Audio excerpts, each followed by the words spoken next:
Hi, and welcome to Save the Track Bike. I'm your host, Josh. Thanks for tuning in. It's been awesome. Got a huge response from my episode with Chaz, so I thank you all so much for tuning into that. I have some other big ones coming up, so stay tuned. And this conversation was really, really fun and really awesome. Her name is Brenda. She's a track cyclist with Team Fuerza. I think I'm saying that right. Fuerza in Minneapolis. And yeah, I mean, like I said, she's a track racer. This isn't fixed gear, but she also does like road and fat bike stuff. And, it snows a lot in Minneapolis. So, they invented the fat bike over there. So yeah, she does that. And yeah, we talk about track racing. We talk about road race she did on a fixed gear bike. We talk about the All City Championships coming up and yeah, all kinds of stuff. It was a really good conversation. I'm going to shut up. Let's get to the conversation.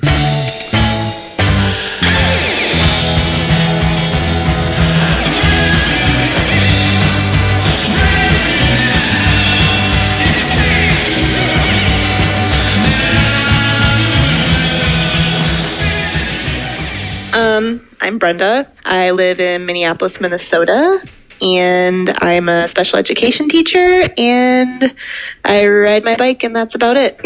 Nice. Yep. So I guess I got really into cycling when I first moved up to Minneapolis. I was going to school at the university, and I was taking the bus, and I just didn't really like it, so I went and bought a single speed bike from a bike shop and started commuting year-round here for, I think, 3 years before I moved again. But yeah, that's how I got really into biking. I just ended up purchasing I don't even remember, I think it was like an Origin 8 bike or something at the bike shop and rode around town. The first winter I remember being pretty rough, but I powered through it, and yeah, here I am today still biking. So nice. Yeah, it gets really cold there, I hear. Yeah. I mean, yeah. I'm not even going to, it's cold here. It was cool. Like negative 26 with wind chill, so we are just getting over that. But go ahead, sorry. That's brutal. No, I was just saying that my wife's from the Midwest, so. So you've probably heard. Yeah, absolutely. And people always think that Colorado is going to be really cold, but it's actually like Denver's pretty warm most of the time. It's kind of funny. Well, like, what's your definition of warm, I guess? Because it's not like Texas warm. Yeah. Yeah. I just mean comparatively to the Midwest. Okay. Yeah. Like it'll be like 0 degrees and snowing, and then the next day it'll be 50 and all the snow's melting. So it's like, oh, bummer. Yeah. And then, it gets all gross and the snow's brown. Yeah, no, I'm not a fan of that. It needs to snow in the winter, or else it's like not worth it. But. Yeah, I feel you. And then like, and it's been weird this winter because yesterday it was like 70 degrees in Denver. It was crazy. Oh, well, that's not okay. I know. But then like last week it was like literally like negative like 2 or something and snowing. Yeah, it's crazy. Oh, good. Yeah, it's wacky. So how did you get into fixed gear bikes or track cycling? Ooh, okay. Gosh, I'm trying to think. So I was gifted my current fixed gear frame. Gosh, when was that? It was while I was commuting year round. So I had my like single speed, I think, for like about a year. And then I was gifted this. It was a Leader 725, the like seafoam green one. Like at the time, that was like the bike that I wanted. Like it was my dream bike, and I got it. It's so pretty. I've seen it. It is so pretty. I didn't really know much about it, but I was like, ooh, but the color is so pretty. So I got the frame and fork, and then I bought the parts to it. And I took it to a women's shop night. They have like women's shop nights here. I haven't gone in quite some time, but I like wanted to know how to put together this bike and like cut the fork and like do all of that. So I took all the parts there and I'm like, hey, I'm going to put together this bike. And I remember the wheels I had to like Dremel down to fit into the stays. Mm. It was kind of weird, but it worked out. It all worked out. I think it wasn't the bike itself. It was just the wheel set that I had. Yeah. It's like was not compatible. So I built up that fixed gear bike, and the day I finished building up that bike, I had signed up for a 24-hour bike race. Nice. Which I was going to race on this bike that I just built up. And this race definitely wasn't like a fixed gear specific race, but me and the people I were racing with, like, oh, let's all race fixed gear for this 24-hour bike race. And I'm like, okay, I've never done this before. Yeah, why not? Why not? This is going to be a great idea. Midwest is flat, right? So I finished building up that day and then raced, I think total that day, I think I raced 60 miles because it was like a team, like you take turns riding. And yeah, that kind of is the first, journey on a fixed gear for me. And then I rode that as like my summer commuter bike and had my single speed for my winter bike at that time. And so that's, I did some like alley cats on it and just like around town races on that bike. And then track cycling, this is kind of a oh yeah. Yeah, So that race, the 24-hour race, that was a road race, I'm assuming, and so it's called the Powderhorn 24. Okay. And it's based off of a race that started in Milwaukee called the River West 24. Okay. I don't know if you've heard of that. I haven't. Okay. So it's just a community race, and it's not really like heavily like some teams get really competitive for placement for second or third. There aren't really any prizes except like shaking a bottle of champagne. Yeah, which is fun. Yeah. And like my team, so I raced that race on my fixed gear for like 3 years. And one of the years, like, our team got third, and we got to shake the champagne bottle, which was, like, awesome, but I broke it when I went to shake it because I was so sweaty that, like, I went to shake it down and just went, boop, and then shattered, and I was like, well, this is why I can't win things. It's just, like, a disaster. So there's not really, it's more of just getting people out in the community and getting to spaces that, support cycling and that we support and agree with the same values. 2 good friends of mine actually put it on this past year, and it was a great time. And it's just, you race in a 5-mile loop and you do as many laps as you can within a 24-hour time period. So like there's teams, there's individuals, and they split it up in different categories. And it's really fun. Yeah, that sounds really fun. Yeah, so yeah, they have like a tally going, and I think some solo people ride like close to 350 miles. Like they don't stop riding. Yeah. It's insane. I love the idea of doing those kind of races on like non-traditional bikes, I guess. Mm-hmm. There's like a race in the mountains called the Iron Horse Classic or something like that in western Colorado.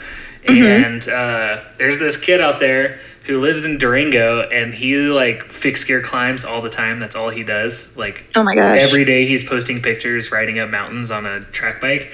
And I guess he did that race last year on a fixed gear bike, and it's like an insane amount of climbing and like huge amount of miles. So I think I might go do it with them because I'm like, you should. Fuck it, why not? That sounds fun. Yeah, do it. That's like always like, it could be a disastrous, awesome thing, but it'll definitely be fun because it's on a bike. So yeah, exactly. I support it. Yeah, it'll be wonderful. I also thought about doing like dirty cans on a fixed gear bike, but we'll see. Ooh. I mean, follow your dreams, but like, right?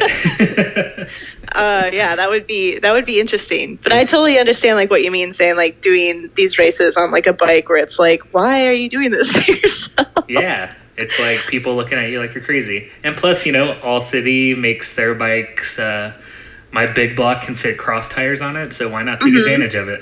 Yeah, exactly. Just do it. I mean, they're basically telling you to do that at that point. Yeah, they're like, you know what? Go out there. Get crazy. Make a bad choice. Yeah. Go blow out your knees or something.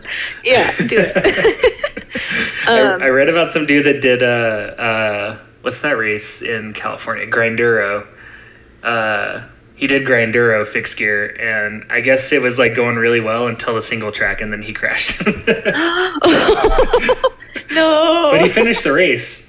Hey, well, there's that. And you know what? He was the only guy on a fixed gear, so he won the fixed category. So. See, that's okay. So look at the bike race that's 24 hours. They don't have a fixed category. Oh, yeah, they didn't either. But, he's like, I won the fixed category because I was the only guy. Make your own podium at that point. Yeah, exactly. Yeah. I'm a big fan of making your own podium because you should just celebrate finishing races sometimes and just kind of be like, I did this because I was in this category, whether it be fixed gear or I slept 2-hour category or whatever that may be. Right.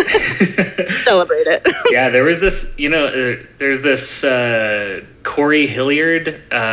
He's like a cyclist out in New York. And I guess he did Dirty Cans, he did a cyclocross race on a fixed gear bike.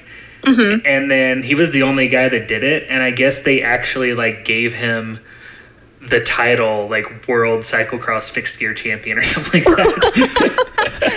that. He actually got recognized by the race as being the one guy that did it for being ridiculous. Yeah. That's great. Yeah, it's fun. So how did all of that kind of carry into track cycling? I know that you guys have a really nice velodrome out there. Oh, yeah. Yep. I'm kind of in love with it. And I guess actually the velodrome out here, I guess the guy that runs it used to run the one in Minneapolis. Yeah, I think I met him this past summer. Does he look like and sound like Matthew Broderick?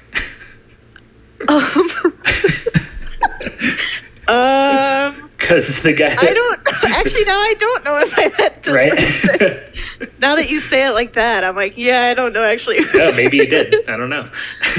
Yeah. God, I know that he was talked about by our track director, because I'm sure so we kind of call all the people who run the velodromes because they're all typically older humans. We call them the dinosaurs. Yeah.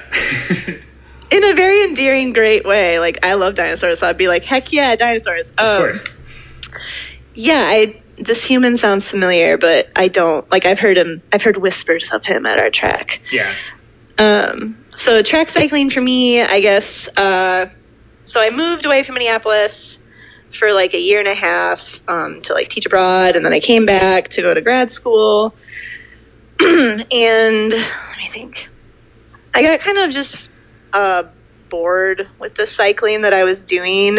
Kind of just wasn't feeling really inspired to ride or anything. And then I watched that All City video about Coachella. Yeah, that's so good. Yeah, it's so good. And I watched it and I just got stoked. And at that time they were also taking, new recruits. You had to put in your application. I was like, heck yeah, I'm going to sign up. Hopefully I get on this team. It'll be great. So I filled out the application, and then a couple weeks later, Anna Schwinn emailed people, or just the team themselves emailed people, and hey, sorry you didn't get on the team, but there's enough interest that if you want to start your own team, you should do that. And at first I was just kind of bummed, because I'm second string, blah, my stupid ego is man, no, I'm not gonna do this now, because but then I was like, whatever, I'm just going to go meet, because meeting more people who drive bikes is fun and rad, and I like to expand that community. So I went to a brewery and met up with other folks who didn't get on Coachella, but who had gotten the email hey, if you want to start a new team, you should do that. And we met, and from there we were just okay, we're going to do this. We're going to start a team. It was 11 of us. And that's kind of how the team that I'm on was born. It's called Fuerza. And I like to kind of reference us as we were initially the team of rejects. But yeah, so then we all signed up for the intro to track class, because some of us hadn't even ridden a fixed gear before, or I hadn't even been to the velodrome. Yeah. But I was like, this is a good idea. So we all signed up and took the class, and so we were initially a team under the Coachella Club, and then we established ourselves as our own club, and now we have a team under us of people who we didn't let onto our team, but we were again hey, you should start your own team. So it's kind of this cool chain reaction of you're not getting on the team, but the community is still growing because people are just like that eager to like get out there, which I think is super awesome because it's telling me that the environment there is really welcoming and like fosters, what we want it to, which is more like WTF involvement in the sport. Yeah, for sure. That sounds really cool because, I don't know if there are many like track teams out here, and we have like 2 velodromes, and and it's like, how do we get that community, going, especially for like women cyclists and I mean WTF as you said it. It's just more non-cis identifying people exactly. on the track. I feel like we kind of hopped on to the movement that had already happened at our track because like our track was supposed to be torn down a couple of years ago, actually. And there's this big push and fundraiser to like raise the money to keep the track here and alive. And I think because of that, the community kind of blew up, and Coachella definitely like, I think that All City video, because I hear everyone talk about that video in particular, like, that video looked rad and really inspired me. So I think just doing stuff like that, showing people that like there are women racing and having fun, and it can look really intimidating because it's like you're going so fast, and you're wearing these cool spandex outfits, and like I look really mad when I race, and that doesn't look very like I don't want to race with her because she looks like a rabid dog, but like I think just like making it more like less intimidating, because I just feel like a lot of people who I talk to who are like, I can't do that because I've never ridden fixed gear, I need to train, and they were ordered to ride that, and it's just like, I don't know what I'm doing and I don't train, like like I ride my bike and I kind of know what I'm doing, go fast, turn left, don't run into people, you be safe. And then you go to the class and, they work with you. Oh, yeah, the class. Yeah. The class is, it's like 4 times. Yeah. You can't ride it without the class, and they tell you, and they won't let you ride it unless you're safe. Yeah, and I think that's pretty much every velodrome except for, like, there's a couple that are just kind of, like, in city parks or whatever, and anyone can go ride on them, but the ones that are like putting on sanctioned races and stuff, those ones always have the classes that you have to go through and get your certification and whatnot. So, and that for me was like a big hurdle to get over for me to get into track cycling. And actually the All City video is part of the reason why I was like, fuck it, I need to go. Yeah, Brett. So did you take the class, or is it on your to-do list? Yeah, I took the first class. I still need to go get my certification, but I was kind of waiting until I needed to like get a bigger bike, because when I went and rode on the velodrome, I realized how small my bike was for me. Because I felt really uncomfortable and sketchy on it, and now I feel much more stable and I can get into the drops a lot easier. So yeah, no, that's definitely, stability is something you want on the track for sure. Yes, absolutely. The class for me was just a very humbling experience. Also, like, really forced me to like trust people that I didn't know. Yeah. It's scary. Yeah, it's really scary. And our velodrome is like, has 43-degree turns. And again, like when I told my mom, I'm like, so I'm going to ride bikes really fast on like a banked, surface without brakes. I love you. And she like was kind of like, just wear a mouth guard, I don't know what she thought was going to happen, but, I realized how many like issues I had with just trust riding alongside other people. Yeah. And it definitely forced me to like, not just grow as a rider, but grow as a human and be like, okay, like, I don't know you, but I'm going to trust you that you're not going to like run into my bike, and I'm going to ride inches from you, like where our shoulders are rubbing, and, going like 30 miles an hour. Yeah. We got this. It's fine. Totally. But there was a moment of, I got to the track with my bike, and I was like, okay, like, we're going to take it easy. It's the first class. We're just going to stay down at the bottom. They're not going to make us go all the way to the top. And I couldn't be farther from, like, what actually happened. Because we rode up, and then our course instructor was like, okay, we're going to go all the way to the rail, which is like the very top where like moss is growing and like no man's land. And there's like eagle cries up there and crickets. And like, it's like that desert scene where it's like, oh, there's nothing up here. Yeah.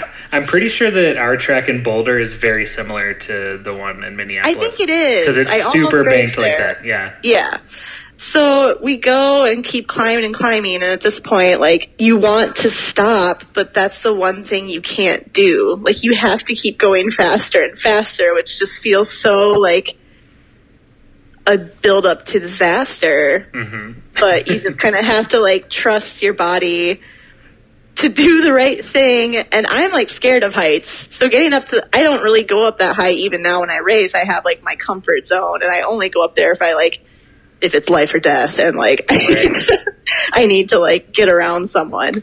But I'm kind of the same way. I haven't gone up to the top yet, but once I get my certification, I'm going to have to. So I don't think my hands have ever sweat that much in my life, and I've never seen my knuckles that white. And it was just, I mean, for me, it was terrifying. Like, I know it's fun after you get used to it, but the initial ride on there, like, you know, I was almost in tears because I was just like, this is so messed up. This doesn't make sense. Like, I should be falling down the side of this, but I did it. And all my teammates, we all passed, and then we all raced together opening night, and it was really awesome to see, you know, a field where half of it was my team, like, was the team that I was on. So it's just like, okay, this is awesome. That's really cool. Yeah, there's something about, like, also going back to and like kind of fear when you first do it, like when they tell you don't steer, you know, and they're like, you're just go into the turn, it'll carry you around, and then the first time you do it, you try to steer and you're like, oh wait, I gotta listen to them, like I legitimately just need to go straight and I will go around. It's so unnatural feeling, but then it's incredible because it feels like you're on a roller coaster or something, and you're going so fast and you're just like sticking to this wall, basically. It's the feeling that you get when you get kind of in like the groove and pattern of it. You don't, those sudden jerks when you steer, you're going to feel it. And like, it's weird how it just carries you, you know, because it's a structure that's just for bikes, and that's really cool in itself. Absolutely. So what are your like favorite events that you do? Like as far as like the races, the different types of races and all that?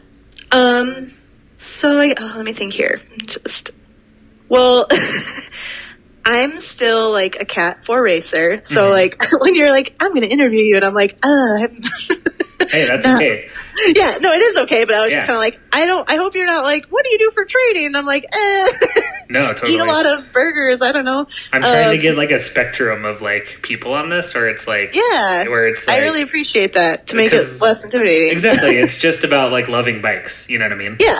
And I'm a Cat 6 racer, so I'm not even on the scale. Does that exist? No, it's like, I'm like, wait a minute, what is the secret category? Yeah, actually, I just interviewed this guy that goes by Buckets from New York City, and has a podcast called Cat 6 Cheesemas, and and I guess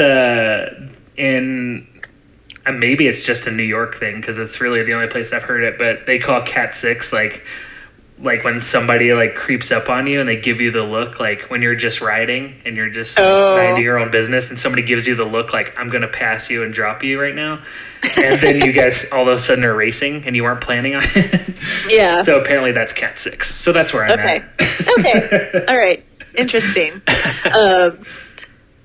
My favorite events. I really like almost all the events except for I was like the ones I'm not good at. No. There's ones called points races, which it's like 10 or 12 laps. God, I should know this, but you know.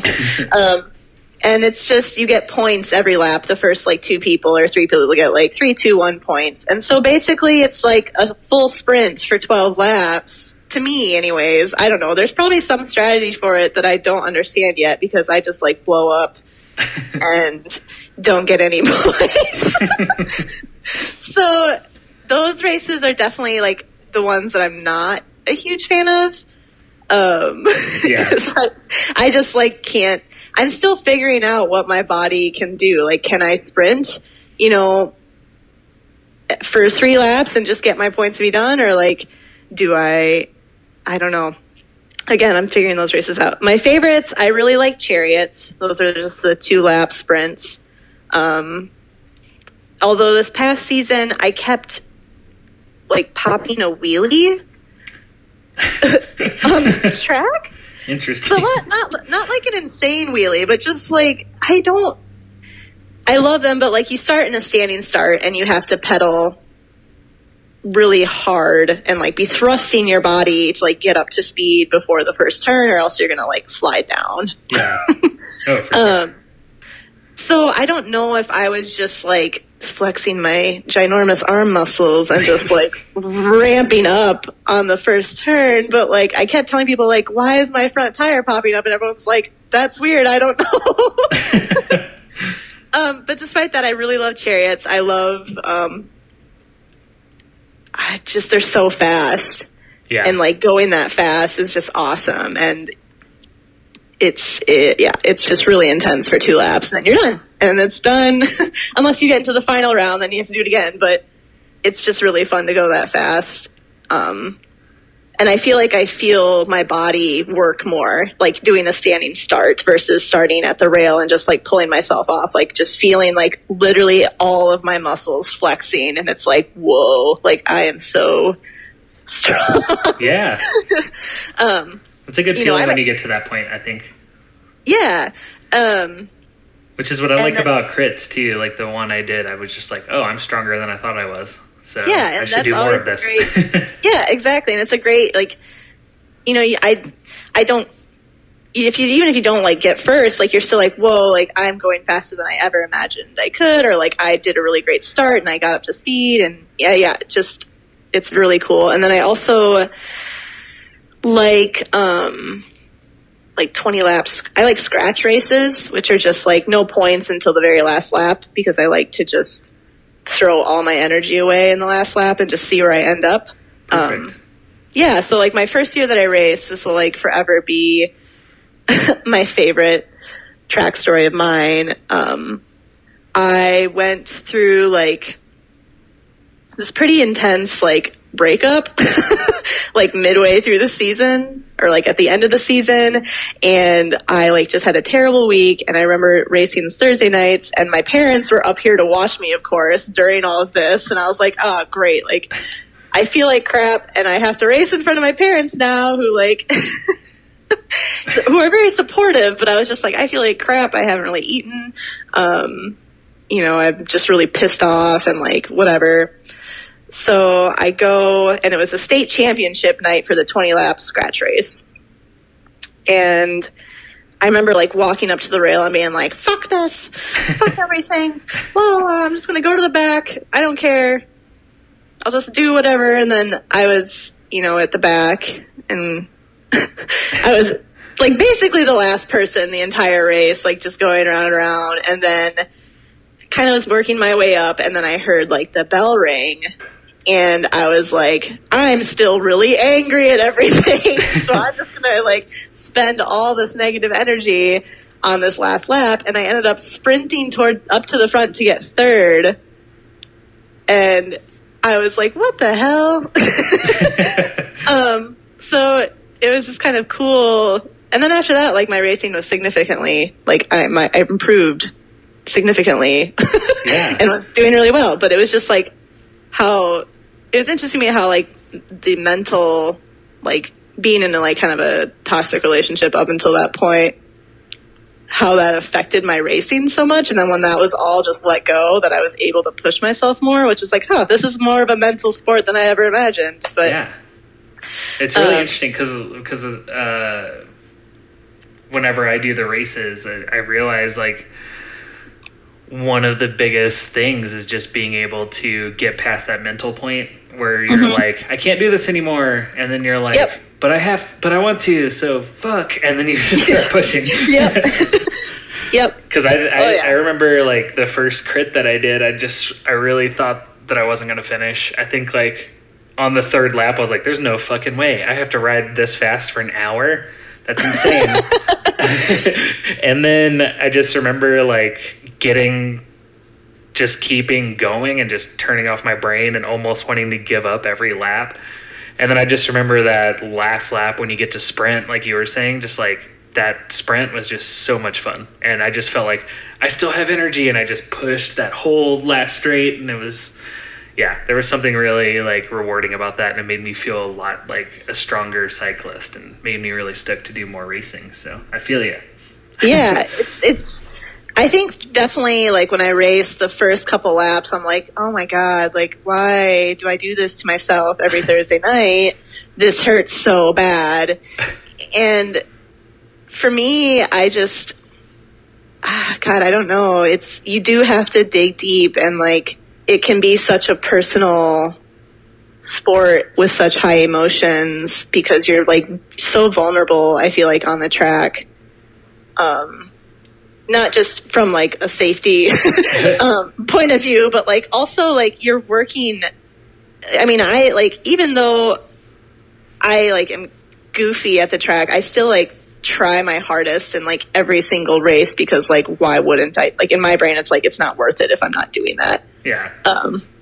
But it's definitely like I feel extremely vulnerable because I'm just like putting my entire being out there, like, okay, this is like literally what my body is capable of to its limits. And like it's very like humbling to be racing next to people who are faster than you and be like, oh my God, like that's inspiring, or like I could, like I don't know. And then just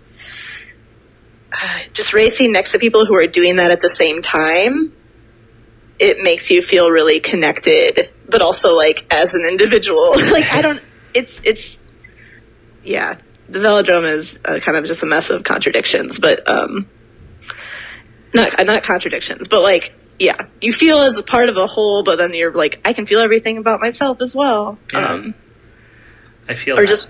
just racing in general too. It's like we're all suffering together, but I feel like my suffering really hurts. Yeah, I definitely understand that. I wanted to go back to, I had one thing I wanted to say earlier about when I told my mom about track cycling, essentially, because my mom's partner, her name's Holly, and they live in Texas, and she's a huge NASCAR fan. Oh, yes. So that was my tie-in. I was like, it's NASCAR, but it's on a bicycle. Yeah, exactly. I was like, you got to come watch it sometime. Like, they list that on our velodrome's website. It's like, it's the NASCAR of cycling. And I'm like, oh, God. Perfect. Like, I would have never said that, except I was trying to explain, like, exactly what it was to them. Yeah. And I probably could have sent them a picture or something, but then I was like, NASCAR. And then she was like, oh, that's cool. Yeah. But even then, I feel like people have to go there and experience it. Because I was like telling my parents that I was doing this, and they're like, oh, okay. Or like even anybody, like any of my friends, I'm like, yeah, I'm riding my bike in a wooden circle. And they're like, okay, Brenda, like that sounds cool. And I'm like, yeah, you should come watch me race because there's ice cream. That's like how I would get Perfect. friends. I was like, yeah, they serve ice cream and nachos. You can come watch me race. And like they also at our track, like, you can bet on who's going to win the race and then like win a $5 gift card to, I don't even remember where, Chili's or something, or Dairy Queen. Perfect. So they like come and they'd be like, wait, what? You ride on that? How? So it's just fun to see everyone's reactions to it. And yeah. Speaking of being a spectator, what are your favorite track cycling events to watch? Ooh, I really like watching the Kieran. I'm not able to race that yet because I'm not a Category 3 rider, which at our velodrome, like, you have to be Cat 3 to race the Kieran, but I really like watching it. So which one is Kieran exactly? So that's oh, sorry. Yep, that's like the one with the motorcycle. Yes, okay. Yeah, yep. So that one I really enjoy watching.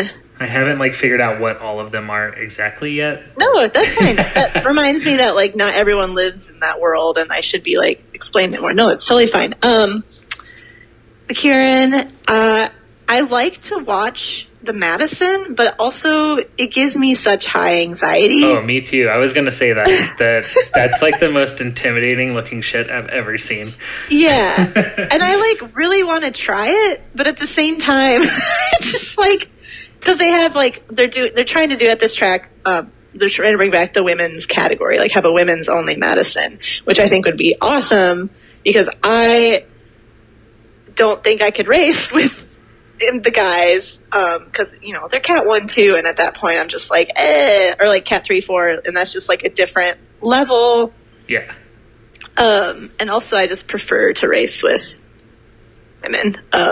But I wanted to sign up for the class. But yeah, the Madison, I like have a really hard time following what's going on, but I just like to see how people navigate the chaos. Yeah, and because it just looks like a shit show, and it's like there has to be some kind of pattern I'm missing. Right? Yeah, so for anyone that doesn't know, the Madison is like when they grab each other and basically sling them in front. That sounds like really, it's like... they just grab each other and they're going fast. Yep. It's like from what I hear, it's more of like a push. So you like put your palm into the other person's palm and they kind of just like push you from their palm. Yeah. I don't know if people do a ton of swinging. Again, they call it throwing.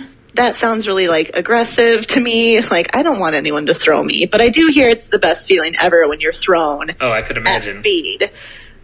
Which I tried on a flat surface, did not end well. So I'm just like, maybe I shouldn't do it at a 43-degree angle. Yeah. Maybe it's not that much different than whenever I'm like in traffic and I like push off of a car or something like that. Right. Maybe I could think of it like that. Maybe. Yeah, whatever works, whatever like helps you get past the sheer terror of being thrown by someone. But I do enjoy watching the Madison. I just get anxiety because it's like, oh, my friends, please don't hurt each other. Right. So I really like watching the elimination races. Oh, God. Those are fucking fun to watch. I completely forgot about that. I also like to race the missing out. You what? Yeah, that's the missing out is what we call them here. Okay. I don't know if it's the same. Where they eliminate the last person every other lap. Yeah. Yes. Those are really fun to watch because they're so... just every lap is like incredibly exciting. Oh, yeah. And it looks like so much work. Yes. They're definitely like... they can be a brutal race to be a part of just because like you don't really know like how many laps you're going to do depending on when you're eliminated, and people really fight to not get eliminated, and there's sometimes some kind of sketchy situations that happen because you're squeezing into spaces that like, can this fit a bike? I don't know, but I'll try it. Like I definitely have been that human who's like, I'm going to just get right into this pocket and make everyone around me uncomfortable. So I definitely had some sticky situations in that race. I have a love-hate relationship with it for sure. Yeah. I feel like I just talked to another track cyclist she goes by Quadney, and she was talking about the kind of crit version of that, which is like the Red Bull Last Stand in San Antonio. And she was just like, I loved that race so much, but it was also kind of annoying because I'm a sprinter and I kept sprinting myself back into the race after I was too tired to do it. Oh man. But yeah, that's basically like I want to do that the Red Bull Last Stand because I just think that sounds fun to me. I have not heard of this. Yeah. It's kind of basically like a fixed gear crit. That's like an elimination race. So it's like the last person on every lap gets eliminated exactly like on the track, except it's a crit. I haven't journeyed into the crit world yet. It's definitely been on my radar. And I've talked to friends who've done, Red Hook, and they're like, yeah, just try it. And I'm like, oh, okay, like maybe. Well, there's a big one in Milwaukee, which isn't too far from Minneapolis. So. Yeah, I think I saw some stuff about that. And it's definitely not that, it's just more like, I feel like when those things happen here, for me, it's like I'm either racing track or it's just not one of my top priorities, but it's definitely something that I would want to try. Because, I mean, it's like track racing except on a road, which could hurt. I don't know. I'm like trying to think like, why would a good idea. Yeah. I think that I want to go do that Milwaukee one for sure. I am going to go do that one. You should. Just because it's not that far of a drive from Denver, and they have a Friday and a Saturday race, so you don't. You're not just going to race one day. You actually get to do two for the drive. That sounds really so it's just like a closed course, and you just do laps in a certain amount of time. Basically, type of thing, or? Yeah, they piggyback off of a road crit, and then this company based out of Milwaukee called Fixation, which I have a funny story about that. So this company called Fixation, they sponsor a fixed gear category, and it actually like attracts all the team, like State Bicycle Team goes out there, Aventon, like all the kind of like Red Hook teams. Not the bigger ones like Specialized and stuff, but a lot of the like the State Bicycle Team and all that stuff, they go out there. Yeah. Yep. And it's a pretty big race, but yeah, it's all closed roads, and it's, I don't know exactly what the format for that one will be, but usually it's like 40 minutes plus 5 laps or 45 minutes plus 5 laps or something. Oof. Yeah, it's brutal. Dang. I've like raced a road crit before. I've raced a handful of those, and yeah.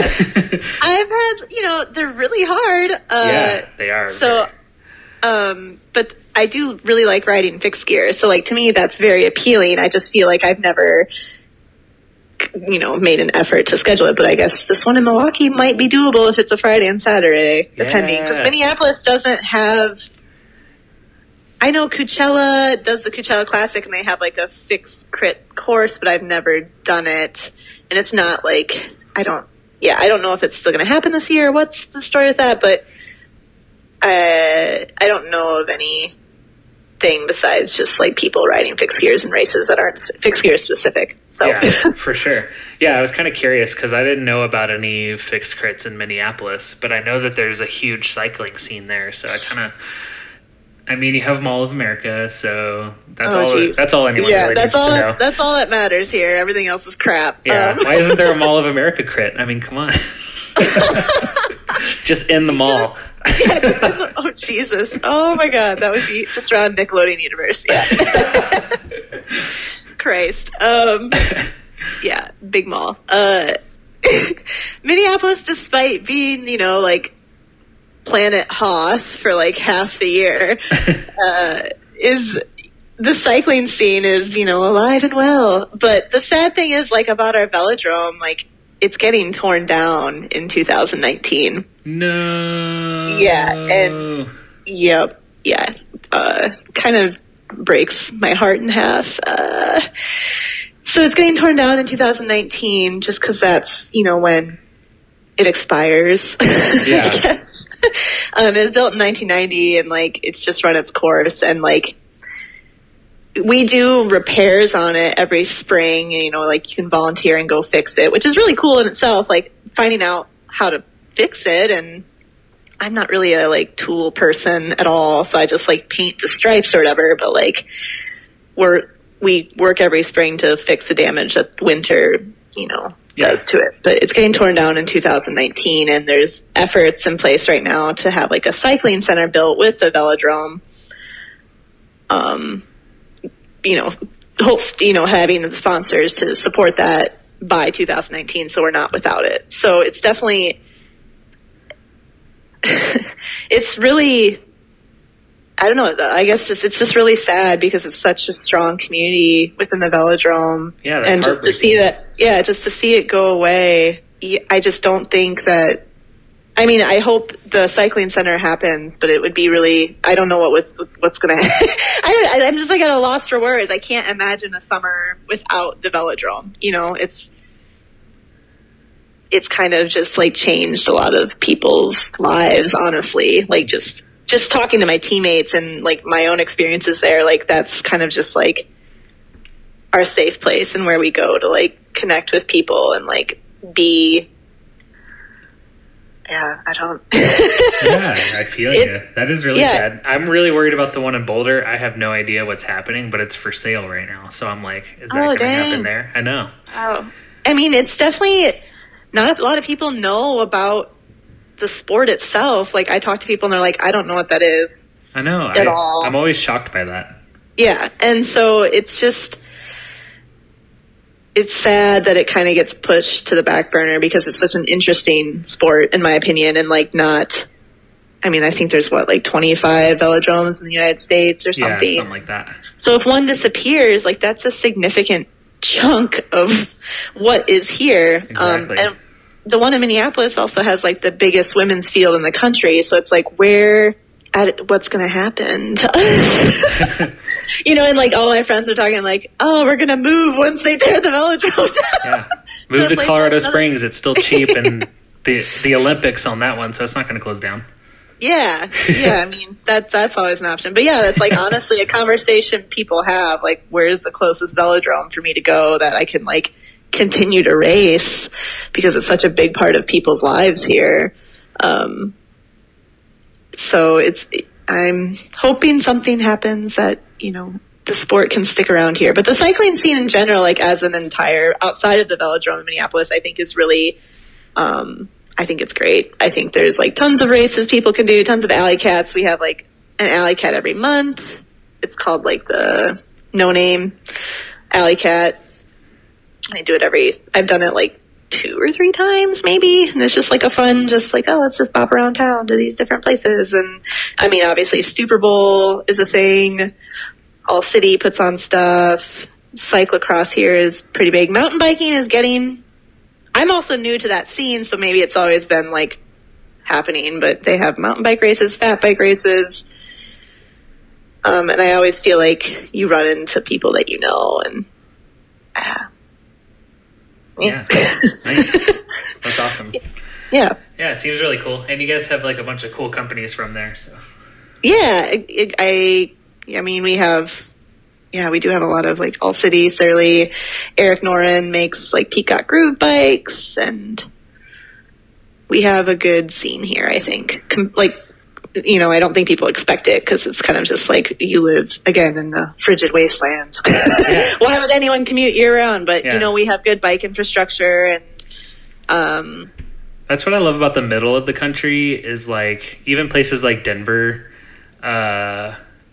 is that you can always find, like, strong counterculture in any city, Mm-hmm, mm-hmm. And that's what I love about like the middle. Like you go to Omaha, they have like a huge music scene, and most of the people like listen to bands from there and don't even realize. And yeah. And then like Denver is like, I don't know, Denver's weird.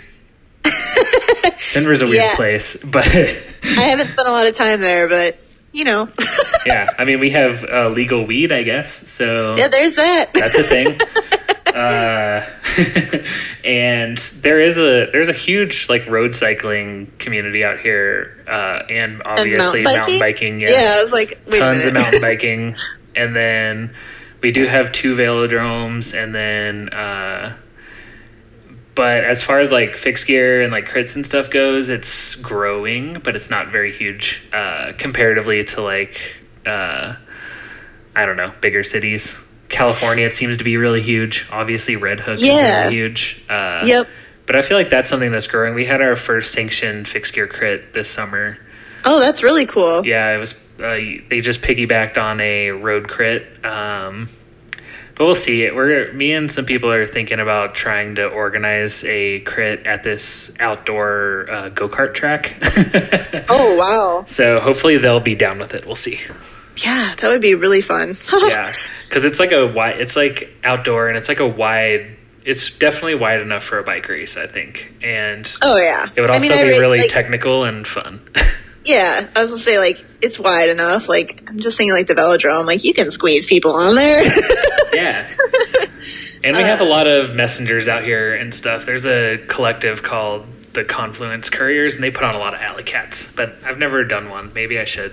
I'm old, but, Hey, I mean, like, I can still do it.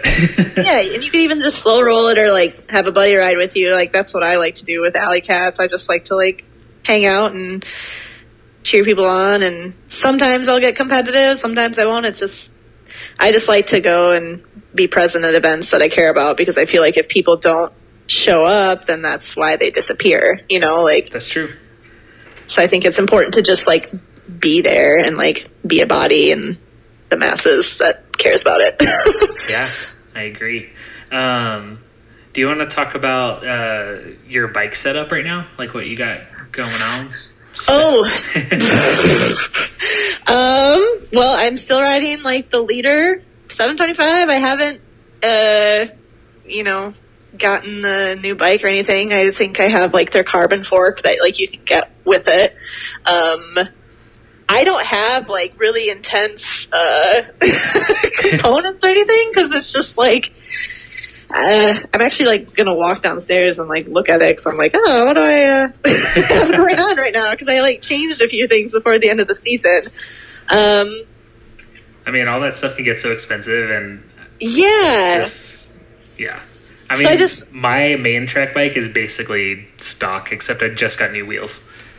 Oh, but nice. It also came with Omnium cranks, so I was like, yeah, I can't really upgrade from there, except for maybe Durace or something. But yep, and I have the Omnium cranks on there. I'm rocking a few Cinelli components, have a few race face stuff. I had some like Cinelli drop bars, but they were too wide for me. And because I'm like a creature of habit, I just like refuse to change my handlebars out, because I was like, no, it'll throw off my entire amazing race career that I have. But my friend was finally just like came over and just like switched my bars. He's like, you're racing with these, Mom, it'll feel better. And it turns out he was right. So I just have some like cheap, higher up. I don't know. What's the terminology here? Yeah, I have no idea. Compact? Yeah. Compact drops. Yeah. Yes, there you go. More compact drops, because I'm a smaller human. Yes. And then I have the Issy. Issy is a sponsor of our team, so we race on their pedals. And my wheel set, I don't remember where I got my wheel set, but they're like, the deep V's, and they're black. So, yeah, my setup hasn't changed too much, besides like switching out the rear cog a little bit. I think I ride like a 48-15 right now. Nice. 48-15. 48. Yeah. But I know that at the end of the race season this past year, people are like, oh, you need to like maybe go up to a 49 tooth chainring because you're kind of spinning out. But I'm just like, it's going to hurt so much more. Yeah, right. I just put a 14 on the back, so I'm running 48-14 right now, and it feels good though. But I'm doing it for training, just because I need to drop some weight and build up some leg muscles before race season if I want to at all like keep up with the pack. So no, I mean, it's good to have those goals. And I definitely think this upcoming season, because like for a lot of races, people are switching out their chain rings and their rear cogs depending on the type of race. Like a sprint, they're going to have, a bigger gear ratio versus a endurance race. And like, I just never do that, because I guess, I don't know, I get anxious. I'm like, what if I don't get it done on time and then the race starts and I'm like, messing around on the infield with my stupid ass bike. But I'm the same way. I'm just if I like, because I had 48-15 for a really long time, and I was just like, I just really like this ratio. Mm-hmm. But then I was like, I should probably mess around with other ones. Yeah, that's definitely I don't want to say it, starter. I don't know. I did it my first race I was riding on the velodrome during the class, and I was riding a 48-17, which I didn't realize was too small, and I'm like, I'm sliding down the track, and I'm like pedaling my ass off. And you're like bouncing your back wheel. Yeah, and I'm like, it's because I need to switch out this rear cog. That's kind of what I use whenever I go do climbing and stuff. It's 48. Yeah, I'd say that would be good for that, but like on the velodrome, it was definitely like, this is not working. Oh yeah. Yeah, when I went and did the velodrome, he was like, you have to be at least 48:15. I was like, okay, good, because that's exactly what I'm at. Yeah, and I don't know if anyone told me that, but then I like stopped and I was like, they're like, what is your ratio? And I'm like, it's a 48:17. And they're like, oh, that's fine. I'm like, so you're telling me I could have just slid off and been like porcupine butt, and that would have been it, because like, you know, splinters. Maybe that needs some explanation, but if you fall, then you get splinters, and I just call it like porcupine butt. So yeah. I got it. Yeah, cool. So, what are you listening to when you ride? What do I listen to when I ride? Yeah. Ooh, or at least like right now at this stage of your life when we're talking. Yeah. Yeah. I listen to, so I actually have like a track playlist. Nice. That like kind of pumps me up. It's like just like shitty pop music. Like, yes. Like Beyonce and Nicki Minaj, and just like really just, I don't know.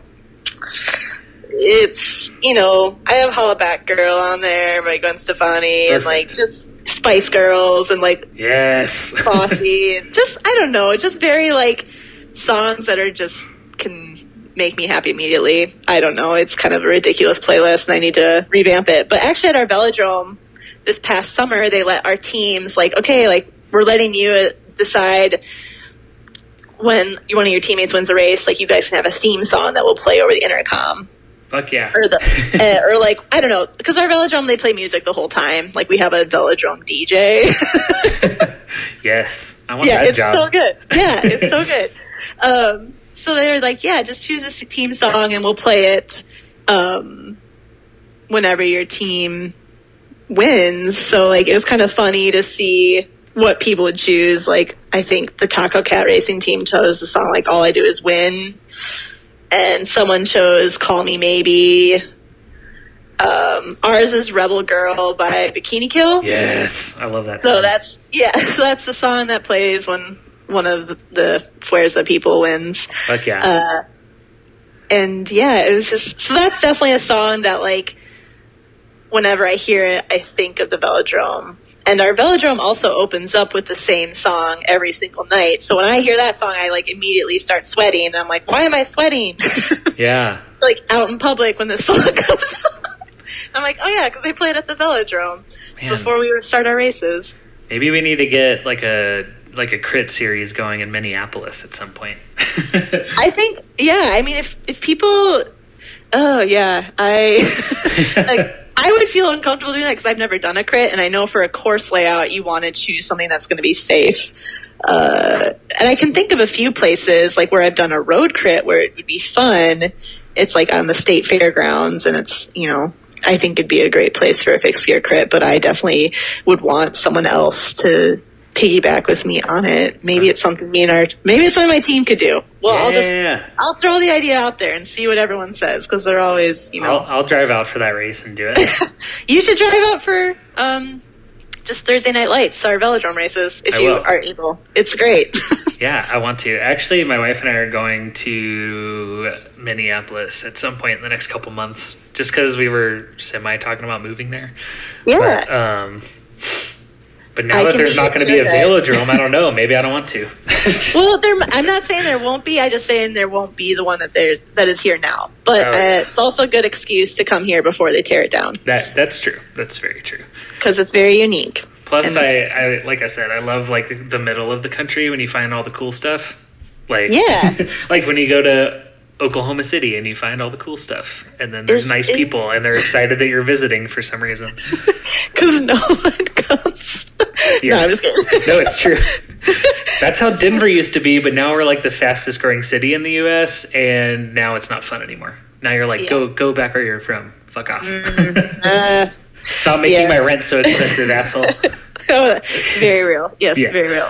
I'm sure Minneapolis is getting a little bit of that, but yeah, I mean, God, I've lived here total, I think, like 7 years, and I definitely think there's pockets that are becoming more and more popular, and I don't know if it's because more people are moving here or just, like, places are becoming cooler that were, like, kind of hidden, but it's fine. I mean, I think if it's growing positively, then I feel like, bring the people that are going to make the place better. Yeah, but for sure. Denver is definitely growing negatively. It's just No. like developers and apartment buildings, and Yeah. like the median house is like $280,000, and like Yeah, that's significant. It's a bummer, but whatever. It's still a cool town, but yeah, we'll see what happens. Yep. So what's your 2018 looking like? You're gonna do a bunch of track racing? Are you coming back with the team? Do you want to talk about that stuff? Yep. So every year our team is kind of like who's going, who's staying, so we can kind of figure out who we want as recruits, or like who or how many recruits we can have depending on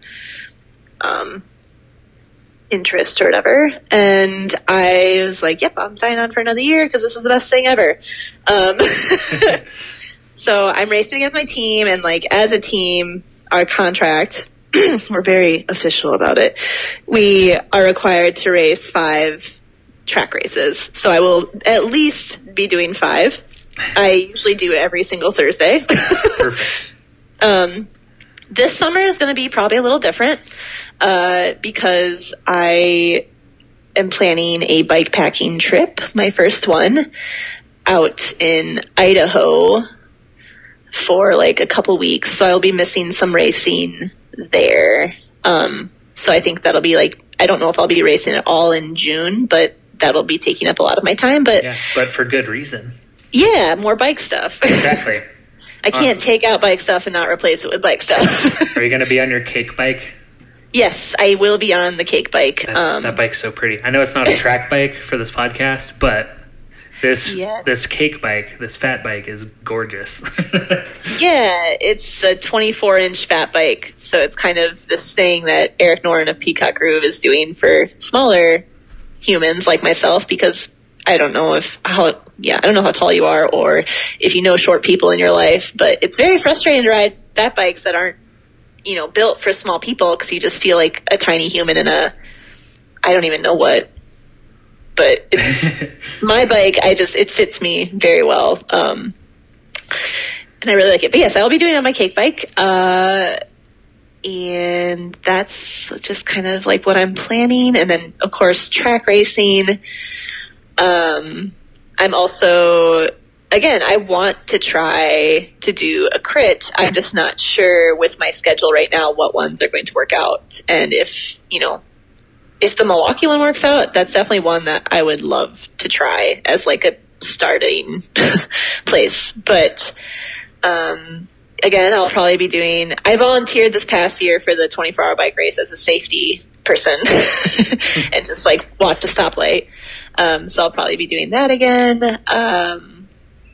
The All-City Championship weekend is one like race that I like to be a part of. I'm gonna talk about that race because I've heard about it before.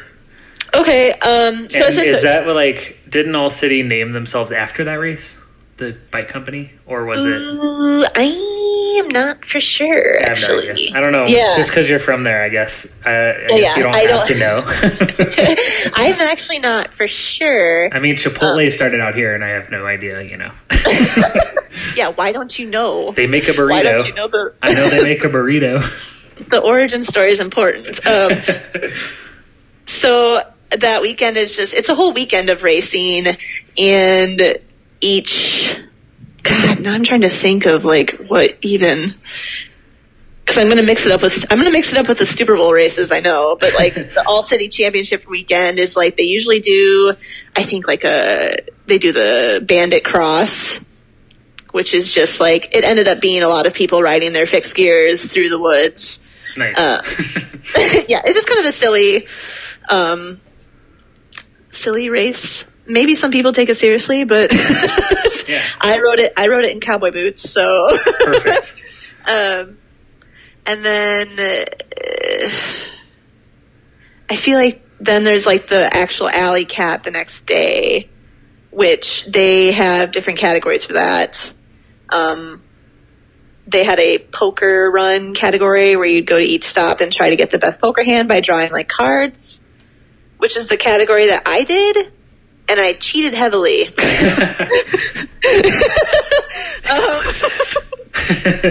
I said exclusive. Yeah. Well, like, I don't know, poker, I feel like you cheat, whatever. I was more, like, I did the route, but it was more, I just, like, bribed the people at the stops with, like, tater tots. I was like, just give me this card. I won't tell anyone. But, like, it didn't matter because I, like, got, like, I definitely had the best hand. I had, like, a royal flush. And no one, of course, believed that actually happened. So I didn't get anything for it anyways, but it was just kind of a, you know. But yeah, it's definitely like a course, again, all around Minneapolis. I feel like they kind of, God, I don't know. There's also, I feel like some other alley cats sprinkled into that weekend, but again, like I just did the Bandit Cross and then also the poker run part of that race. And like, you can definitely, I think it's just fun to go. Yeah, it sounds like a fun weekend. Mm-hmm. Yeah, and it's like usually in August. And yeah, they have like a little after party afterwards. And I feel like a lot of people from out of town came this year for that because it was around the time of like NAC and whatever that is. I'm not a messenger, but yeah, I'm that's the messenger yeah. weekend-based conference or whatever. Yep.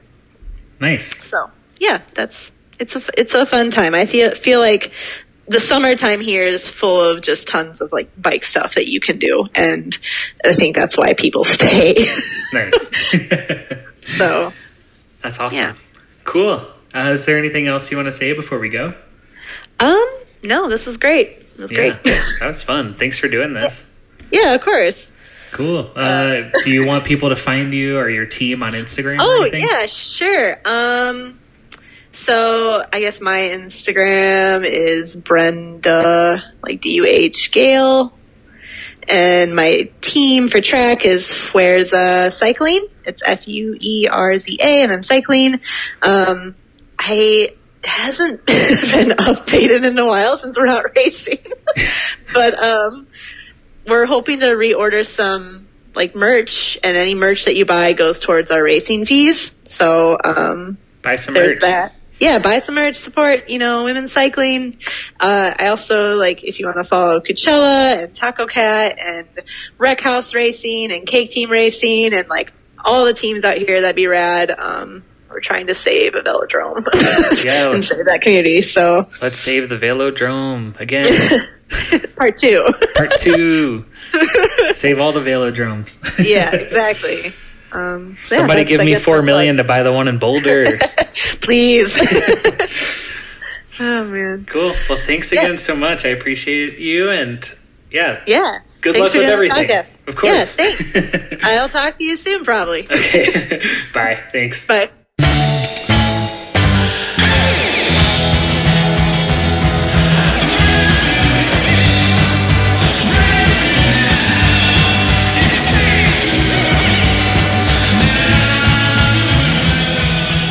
Thank you so much for tuning in to another episode of Save the Track Bike. I appreciate all of you guys tuning in. Please tell your friends about this. Leave a review on iTunes if you're into that. It's been awesome. So anyway, whatever.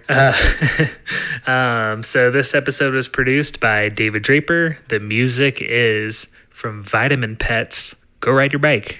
Whatever bike, wherever.